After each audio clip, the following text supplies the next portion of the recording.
Hello there. Bear with me a minute while we just read through some of Genesis 22, because I just think there's so much here that's important for us. It begins now.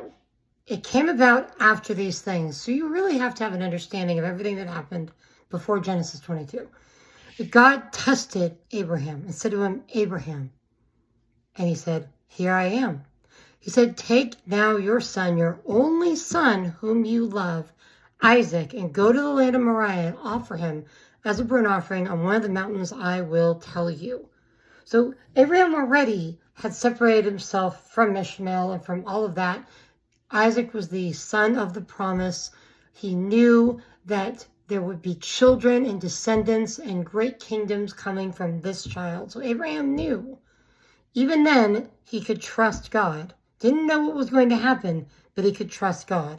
He rose early in the morning, saddled his donkey, took two of his young men and Isaac. He split the wood for the burnt offering and went to the place God told him, showing a great sign of faith on Abraham's part, taking two witnesses along with the donkey, doing all the work himself. As an old man, over 100 years old. He could have had somebody else, any of his servants, doing this stuff for him, but he did it himself.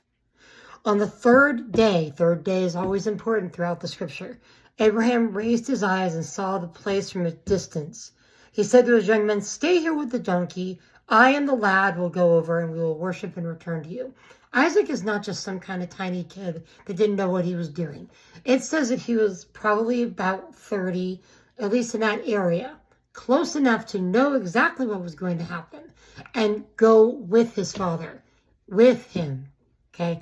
The son laying himself down with the Father's will in mind here. That's important. We will worship and return. It's interesting that worship and love and all of these things come up in Genesis 22. Nothing else has, they've not appeared before that. You can see a translation if you get into the NIV, which I don't recommend. It uses the word love way back when it's talking about Abraham asking Sarah to lie and all that stuff. It's not the word for love that should be used there. This is the actual Hebrew word for love, an unconditional love, because he loved his son, because the father loves his children, okay? Abraham took the wood and laid it on Isaac, his son, took the fire, and then Isaac says, Father, and Abraham says, here I am. Behold the fire and the wood, but where's the lamb? And Abraham says, God will provide himself the lamb.